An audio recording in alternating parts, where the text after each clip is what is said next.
So hello guys, welcome to my channel মালদ্বীপ প্রবাসী। তো আমি আছি এখন মালদ্বীপে। তো মালদ্বীপে যাব আমি মেলাতে।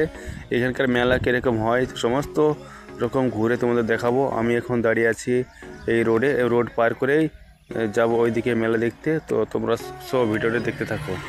এই যে দেখতে পাচ্ছ, এটা শপিং মল। এখানে বেশিরভাগই শপিং মল আছে। গাড়ি ক্রস হচ্ছে এখানে। এখানে নিয়ম শৃঙ্খলা অত্যন্ত ভালো। গাড়ি দেখলেই মানে রাস্তা পার করলেই মানুষ গাড়ি সহজে থেমে যায়। এটা সার্কেল। গাড়ি যে দেখতে পাচ্ছ ওখানে মেলা হচ্ছে। মেলাতে কত জামা কাপড় দেখুন। এখানে মেলা হয় আমাদের ইন্ডিয়ার মতন সেম।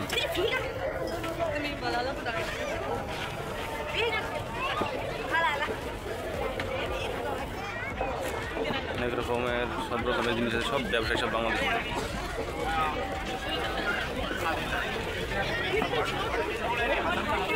আপনাদের পুরোটা দেখায়। এখানে অনেক ধরনের ব্যবসায়ী আছে, তবে মালদ্বীপে যেসব মেলা হয়, লোকাল মেলা, সবই বাংলাদেশি ব্যবসায়ী। এই যে দেখতে পাচ্ছ সমস্ত ধরনের জামা কাপড় বা আদার্স কসমেটিক, খাবার জিনিস, সব ধরনের জিনিস এখানে মেলাতে পাওয়া যায়।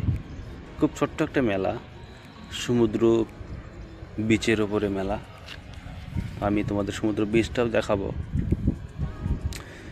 অনেক সুন্দর মেলা, মনে হচ্ছে আমাদের ইন্ডিয়ার মতনই। এই যে এখানে দেখছো সব কসমেটিক, সার্ফ, সাবান এখানে বিক্রি হচ্ছে। মেলা থেকে বেরিয়ে সোজা চলে যাচ্ছি সমুদ্র বিচের দিকে। মেলা ঘোরা হয়ে গেল। এই যে দেখতে, এই যে মেলা, ওইদিকে যে রেস্টুরেন্ট, আর এই পাশে হচ্ছে সমুদ্র বিচ। দেখতে পাচ্ছ কত সুন্দর অসাধারণ ভিউ। ফাইনালি দেখো সমুদ্র বিচে চলে আসলাম আমরা। দেখো আজকে ছুটির দিন, কত ভিড়। এই দেখো সব গোসল করছে সমুদ্রতে, এখানকার স্থানীয়। এই যে দেখতে পাচ্ছ সমুদ্র বিচ, নীল সমুদ্র, নীল সাগর, অসাধারণ দৃশ্য। ঘুরতে ঘুরতে চলে আসলাম সমুদ্র বিচে। এই যে নীল সাগর, মন আর মানল না, তাই তাড়াতাড়ি করে নেমে পড়লাম এই নীল সাগরে।